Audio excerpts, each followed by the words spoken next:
Hi hello and welcome to our channel reach beyond. So నిన్న రాజ్యాంగ ప్రవేశిక గురించి కొంతవరకు చెప్పుకున్నామండి. ఇవాళ మిగిలిన ఆ 5 వర్డ్స్ గురించిన ఎక్స్ప్లెనేషన్, మీనింగ్స్ అవి ఎలా డిరైవ్ చేశారు ఏంటి అనేది మనం తెలుసుకోబోతున్నామండి. సో నిన్నది ఎప్పటికప్పుడు మీరు చేయాల్సింది ఏంటి అంటే రివిజన్ అనేది నెంబర్ ఆఫ్ టైమ్స్ చేయడానికి ట్రై చేయండి. అలాగే ఏవైతే మీకు ఇక్కడ కాన్సెప్ట్ ఉంటుందో ఆ కాన్సెప్ట్ని మనం డైలీ ఈనాడు కానీ లేకపోతే ఏదైనా ఒక న్యూస్ పేపర్కి స్టిక్ అయి ఉంటాం కదండి, అవి చదివేటప్పుడు ఇవి అక్కడ రిలేటెడ్గా ఏదైనా కాన్సెప్ట్ వచ్చిందా అనేది రెండిటికి మధ్య రిలేషన్ అనేది బిల్డ్ చేసుకోవడానికి ట్రై చేయండి కరెంట్ అఫైర్స్ కవర్ చేసేటప్పుడు. సో అలాంటప్పుడు మనకి ఓవరాల్ కాన్సెప్ట్ అనేది బిల్డ్ అవుతుందండి. అలా చదివినప్పుడు మాత్రమే మనకి ఎటువంటి కన్ఫ్యూజన్స్ కూడా గురి కాకుండా ఉండొచ్చు అనమాట ఎగ్జామ్స్ అప్పుడు. ఓకేనా అండి? ఫర్ ఎగ్జాంపుల్ రాజ్యాంగ ప్రవేశిక గురించి ఏమైనా అమెండ్మెంట్స్ చేశారా, లేకపోతే ఎన్నిసార్లు అమెండ్మెంట్ అయినవి, వాటికి మరి ఏమైనా జడ్జిమెంట్స్ వచ్చినాయా సుప్రీంకోర్టు ద్వారా.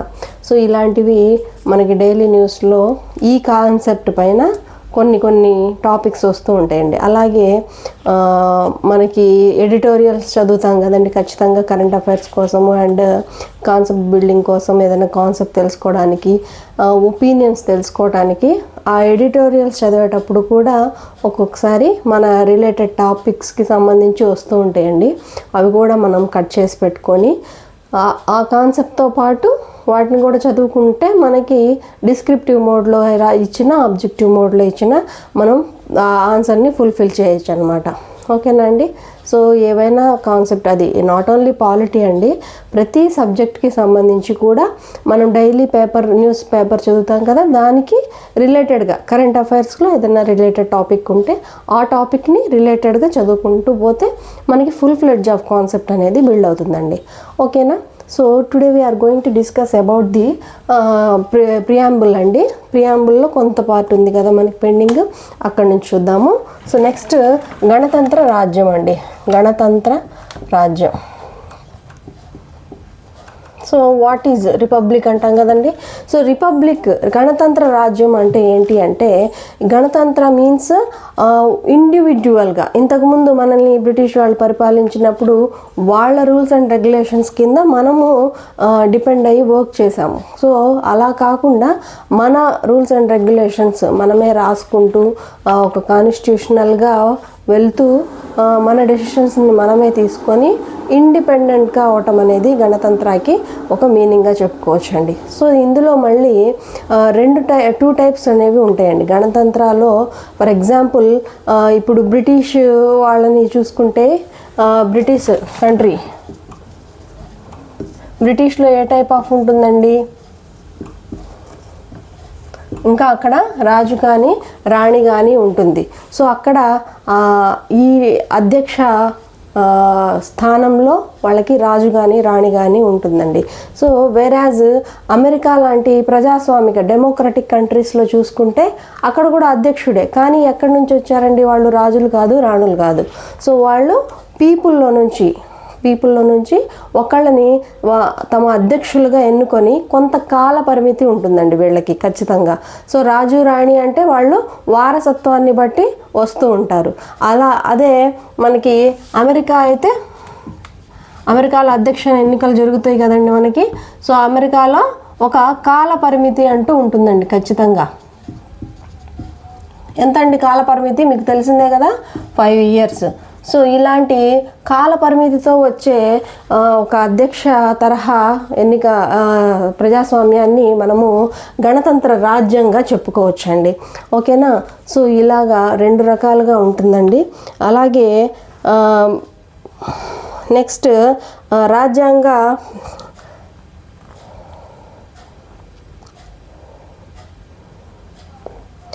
రాజ్యాంగ ప్రవేశికలు, మన రాజ్యాంగ ప్రవేశికలో గణతంత్రం అంటే రాజకీయ సార్వభౌమాధికారం అండి. గణతంత్రం అంటే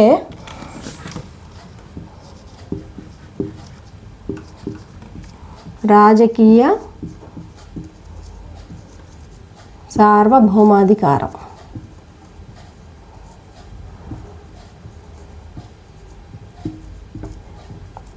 అంటే ఏంటండి, ఈ రాజకీయ సార్వభౌమాధికారం ఎవరి చేతుల్లో ఉంటుందండి? మన ప్రజల చేతుల్లోనే ఉంటుంది. అంటే మన ప్రజల్లో నుంచే ఒకళ్ళని మన అధ్యక్షులుగా లేదా రాష్ట్రపతి అంటాం కదండి మనం. సో ఒక రాష్ట్రపతిని అధ్యక్షుడిగా ఎన్నుకునే తరహా ప్రభుత్వం అనేది మన ఇండియాలో కంటిన్యూ అవుతూ ఉంటుందండి. సో మళ్ళీ ఇక్కడ కాన్సెప్ట్ రాష్ట్రపతి అని వచ్చిందండి. సో రాష్ట్రపతి ఎలా ఎన్నికవుతారండి? రాష్ట్రపతి ఎలా ఎన్నికవుతారు? ఐడియా ఉందా ఎవరికైనా? So what is electoral college? Electoral college. So ఈ రాష్ట్రపతిని మనము ఎలక్టోరల్ కాలేజ్ అంటే ఎవరైతే మనము శాసనసభలకు కానివ్వండి, లోక్సభలకు కానీ పంపిస్తామో వాళ్ళని ప్రతినిధులుగా, ఆ ప్రతినిధులని అందరూ ఓట్లు వేసి రాష్ట్రపతిని ఎన్నుకోవటం జరుగుతుందండి. సో ఆ ప్రతినిధులు ఎవరైతే ఉన్నారో వాళ్ళని ఎలక్టోరల్ కాలేజ్ అంటారు. సో ఇక్కడ మనకు ఒక క్వశ్చన్ అండి. సో ఎంతమంది ఇండియాలో ఎలక్టోరల్ కాలేజ్ ఎంతమంది అనేది ఒకసారి సెర్చ్ చేసి పెట్టుకోండి. సో నెక్స్ట్ న్యాయం గురించి చూద్దామండి. సో అలాగే మనకి రాజ్యంలో ఎటువంటి గణతంత్ర రాజ్యంలో జాతి, కుల, మత, లింగ వివక్షతలు లేకుండా, జాతి, మత, కుల, లింగ వివక్షతలు లేకుండా ఇక్కడ మనము అధ్యక్ష ఎన్నికల్లో పాలు పంచుకోవచ్చండి. అంతే కదండి. ఫర్ ఎగ్జాంపుల్ మన ప్రెసిడెంట్ ఆఫ్ ఇండియా ఎవరండి? ద్రౌపది ముర్ము గారు కదా. సో ఎలా ఎన్నుకుంటారు? ఎవరు ఆమె? రాజు కాదు, రాణి కాదు. సో ఆమె ఎలక్టోరల్ కాలేజీ ద్వారా పరోక్షంగా ఎన్నుకోబడ్డ ఒక అధ్యక్షురాలు అన్నమాట. సో అంటే మన రాజ్యాంగం మనకి ఎటువంటి జాతి, కుల, మత, లింగ భేదాలు లేకుండా ఎవరైనా పాల్గొనే విధంగా మనకి కొన్ని హక్కులను అయితే ఇచ్చిందండి. సో నెక్స్ట్ వచ్చేసి న్యాయం గురించి చూసుకుంటే, సో జస్టిస్. సో ఇక్కడ కూడా అంతే కదండి. జస్టిస్కి మనకి ఇండియాలో ఎప్పుడైనా జాతి కానీ, కులం కానీ, మతం కానీ, లింగ వివక్షలు కానీ, లేకపోతే స్థానిక పరిస్థితుల్ని బట్టి కానీ ఇవన్నిటిని కూడా కన్సిడర్ అనేది చెయ్యరండి ఎవరు కూడా. సో మన రాజ్యాంగం మనకిచ్చిన ఇంకో హక్కు న్యాయం అనేది, ఇది కూడా మన ప్రవేశికలో ఇమర్చబడిందండి. సో ఈ న్యాయంలో మనకి 3 రకాల న్యాయాలు ఉంటాయండి. సామాజిక న్యాయం, ఆర్థిక న్యాయము అండ్ రాజకీయ న్యాయము. వాట్ ఆర్ దోస్ అండి? సామాజిక, ఆర్థిక అండ్ రాజకీయ. సో సామాజిక న్యాయం అంటే ఏం లేదండి. సామాజిక న్యాయం అంటే అందరూ చట్టం ముందు అందరూ సమానులే. సో మనకి ఇది దేని ద్వారా తెలుస్తుందండి? 14th article. వెంటనే మనకి ఏ కాన్సెప్ట్ వచ్చినా కానీ ఆర్టికల్స్ కానీ దానికి సంబంధించిన కాన్సెప్ట్స్ కానీ దానికి సంబంధించినవి వెంటనే గుర్తు రావాలండి. సో న్యాయంలో మన కాన్సెప్ట్లో సామాజిక న్యాయంలో అందరూ చట్టం ముందు అందరం సమానమే అనే ఆర్టికల్ 14వ ఆర్టికల్. అంటే ఏంటండి? చట్టంలో మీకు ఏదైతే వర్తిస్తుందో మాకు అదే వర్తిస్తుంది. సో ఇక్కడ జాతికి, మతానికి, కులానికి, లింగానికి వివక్షత అనేది చూపబడదు. సో నెక్స్ట్ వచ్చేసి ఆర్థిక న్యాయం. సో ఆర్థిక న్యాయం కూడా అండి, ఎవరైనా ఎంతైనా సంపాదించుకోవచ్చు, కానీ దానికంటూ కొంత నియమ నిబంధనలు అనేవి ఖచ్చితంగా ఉంటాయండి. అంతే కదా. సో ట్యాక్సెస్తో పే చేసుకుంటూ అందరికీ సమన్యాయం జరిగే విధంగా, ఆర్థిక అసమానతలను తొలగించే విధంగా మన రాజ్యాంగంలో న్యాయాన్ని అనేది అందించడం జరుగుతుందండి. అలాగే రాజకీయ న్యాయంని కూడా అలాగే చూడొచ్చు మనం. సో రాజకీయాల్లో మీరైనా వెళ్ళొచ్చు, మేమైనా వెళ్ళొచ్చు. సో ఎవరైనా రాజకీయంగా న్యాయం అనేది జరుగుతుందండి. ఇప్పుడు మనకి ఉమెన్కి 33% ఎలా వచ్చిందండి? 33.33% మహిళా రిజర్వేషన్. సో ఎందుకు ఇచ్చారండి ఇది?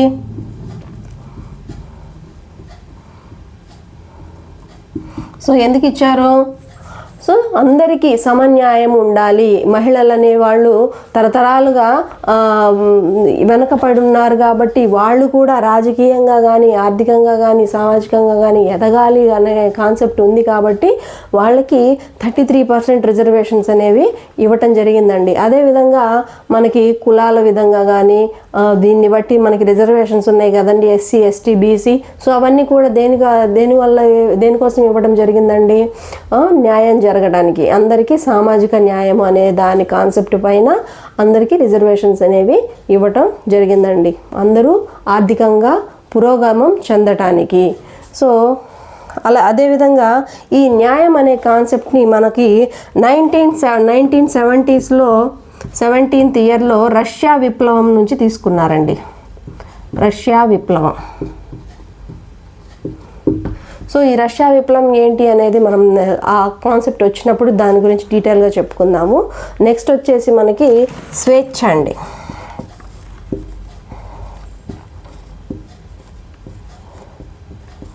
స్వేచ్ఛ.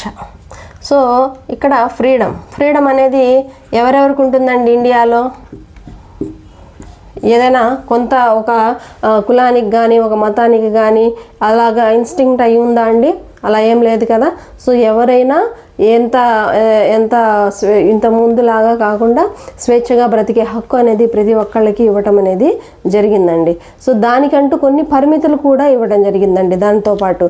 సో పరిమితులు లేకపోతే నేను ఏదైనా చేసేయచ్చు, నేను ఏదైనా మాట్లాడేసేయచ్చు. భావ ప్రకటన స్వేచ్ఛ అని మన ఇష్టం వచ్చినట్టు మాట్లాడచ్చా అండి? మాట్లాడకూడదు. సో మన ఇష్టం వచ్చిన పనులు ఏవైనా చేసేయచ్చు, మనకి స్వేచ్ఛ ఉంది, మనకి ఇండిపెండెంట్ ఇండియా అని మనం చెప్పుకోగలమా? సో స్వేచ్ఛ అనే దానికి కొంతవరకు లిమిట్స్ అనేవి ఉంటాయండి. సో అలాగా మన రాజ్యాంగంలో స్వేచ్ఛకి కూడా స్థానం ఉంది, అలాగే దానికంటూ కొన్ని లిమిటేషన్స్ కూడా ఉన్నాయండి. సో ఇలాగే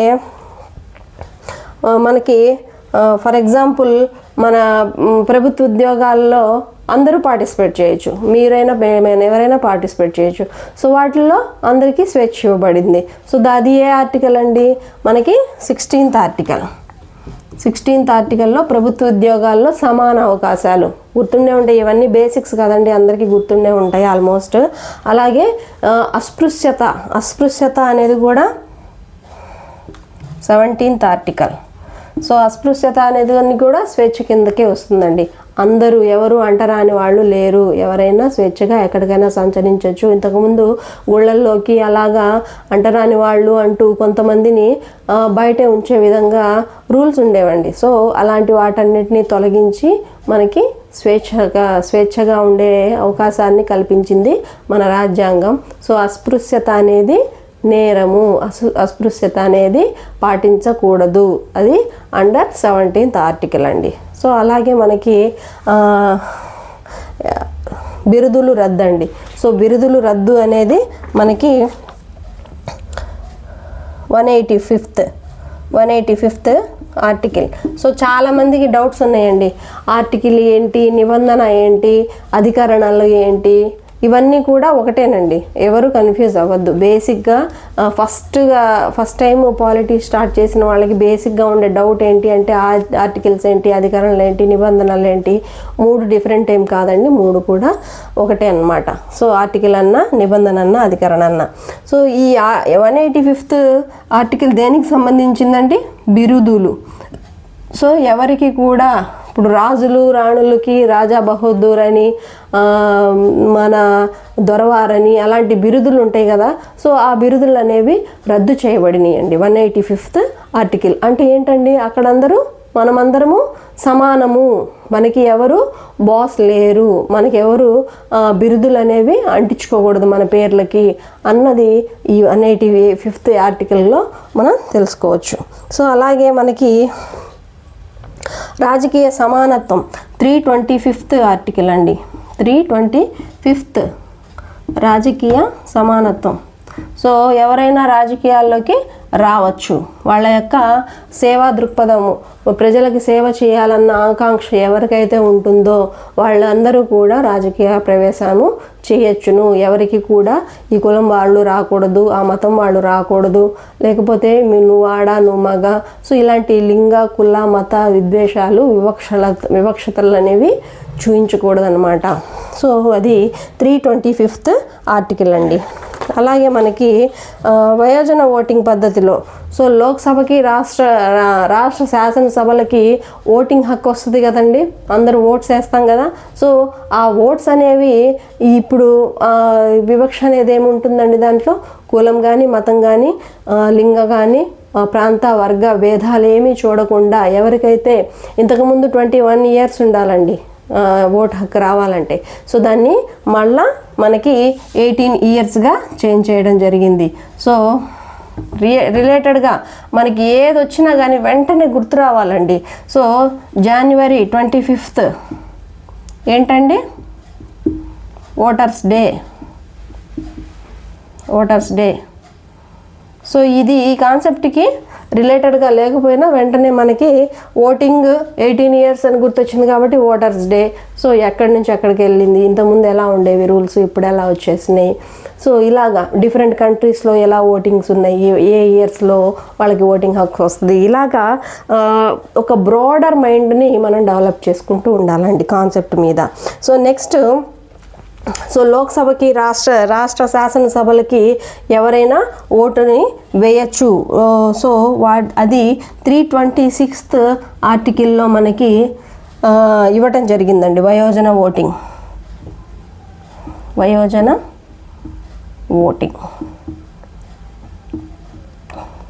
ఇవన్నీ కూడా స్వేచ్ఛ కిందనండి. మనకి స్వేచ్ఛగా ఉంటున్నాము ఇండియాలో. సో ఆ స్వేచ్ఛకి కావలసిన నియమ నిబంధనలు ఏంటి అనే దానికి ఇవన్నీ కూడా ఎగ్జాంపుల్స్గా మనం చెప్పుకోవచ్చు. సో అలాగే మనకి ఫ్రాటర్నిటీ ఈజ్ నథింగ్ బట్ సౌభ్రాతృత్వం అంటే ఏంటండి, సోదర భావం అంటాం కదా. సో వీళ్ళు ఎక్కువ మనం తక్కువ అని ఎవరు లేదు. ఒకళ్ళు ఈ కులం ఎక్కువ, ఈ మతం ఎక్కువ, ఈ ప్రాంతం వాళ్ళు ఎక్కువ అనే భేదభావం లేకుండా మనకి ఇండియన్ కాన్స్టిట్యూషన్ సౌభ్రాతృత్వాన్ని కల్పించిందండి. సో ఇది కూడా one of the part of preamble అన్నమాట.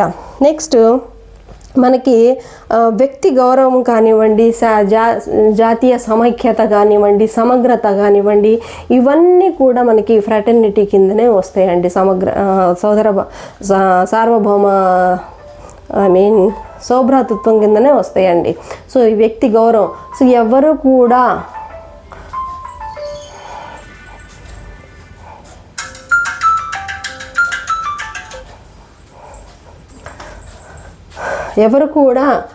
ఎక్కువ కాదు, ఎవరు కూడా తక్కువ కాదండి. సో అందరూ కూడా సమానమే, అందరూ సోదర భావంలే, ప్రతి కులం వాళ్ళు ప్రతి మతం వాళ్ళు కలిసిమెలిసి జీవించాలి అన్న ఒక కాన్సెప్ట్ సౌభ్రాతృత్వం ద్వారా మన రాజ్యాంగం మనకి కల్పించిందండి. సో ఈ సామరస్యం సోదర భావం అనేది మనకి ఆర్టికల్ 51A మనకి పొందుపరచడం జరిగిందండి. సో అలాగే సమగ్రత అనేది, సో మనం నిన్న చెప్పుకున్నాం కదండి, స్వేచ్ఛ, సమానత్వం, సమగ్రత. సో ఇవన్నీ కూడా మనకి in the year of 1978 42nd amendment. So amendment వేరండి, ఆర్టికల్ వేరు, అమెండ్మెంట్ వేరు. అమెండ్మెంట్కి ఆర్టికల్కి కొంచెం తేడా ఉంటుంది, చూసుకోండి. అమెండ్మెంట్ అంటే సవరణ అండి, సవరణలు చేస్తామండి. రాజ్యాంగంలో మనకి కాలానుగుణంగా కొన్ని మార్పులకి అనుగుణంగా కొంతవరకు వెసులుబాట్లు ఇచ్చుకోవటం జరుగుతుందండి. వాటినే మనము సవరణలు అంటాము. సో ఈ అధికారం, సవరణ చేసే అధికారము రాష్ట్ర శాసనసభలకి ఉండదండి, కేవలం పార్లమెంటుకు మాత్రమే ఉంటుంది. సో కేంద్ర ప్రభుత్వం ఈ సవరణలు అనేవి చేస్తూ ఉంటుందండి, డిపెండ్ ఆన్ ఇట్స్ మెజారిటీని బట్టి ఆ సవరణలు అనేవి తీసుకొస్తూ ఉంటారు. సో అలాగా మనకి సమగ్రతని 1976 42nd అమెండ్మెంట్లో తీసుకురావడం జరిగింది. సో అలాగే కేఎం మున్షి గారు ఈ రాజ్యాంగము మనకి వ్యక్తి గౌరవాన్ని కి ఎటువంటి భంగం కలిగించకుండా రాజ్యాంగము పరిరక్షణ ఇస్తుంది, ప్రతి వ్యక్తికి కూడా స్వేచ్ఛని సమానత్వాన్ని ఇస్తుంది అని ఒక కేఎన్ మున్షి. సో ఎవరండి ఈయన? కేఎం మున్షి, విన్నారా ఎప్పుడైనా? సో ఈయన ముసాయిదా కమిటీలో ఒక మెంబర్ అనమాట. ముసాయిదా కమిటీ, డ్రాఫ్టింగ్ కమిటీ ఉంది కదా మనకి, కాన్స్టిట్యూషనల్ అసెంబ్లీలో డ్రాఫ్టింగ్ కమిటీ ఉంటుంది. సో ఆ డ్రాఫ్టింగ్ కమిటీలో వన్ ఆఫ్ ది మెంబర్ అనమాట. సో ఇదండి ఇవాల్టి కాన్సెప్ట్. ఇంతటితో మనకి ఒక ఆ వర్డ్స్కి మీనింగ్ కానివ్వండి, డెరివేషన్ కానివ్వండి కంప్లీట్ అయిందండి. నెక్స్ట్ మనకి ఇంకో కొంత కాన్సెప్ట్ ఉంది, అది రేపు చూద్దాం. ఓకేనండి. వీడియో నచ్చినట్టయితే లైక్ చేయండి, షేర్ చేయండి, సబ్స్క్రైబ్ చేసుకోండి. Thank you so much.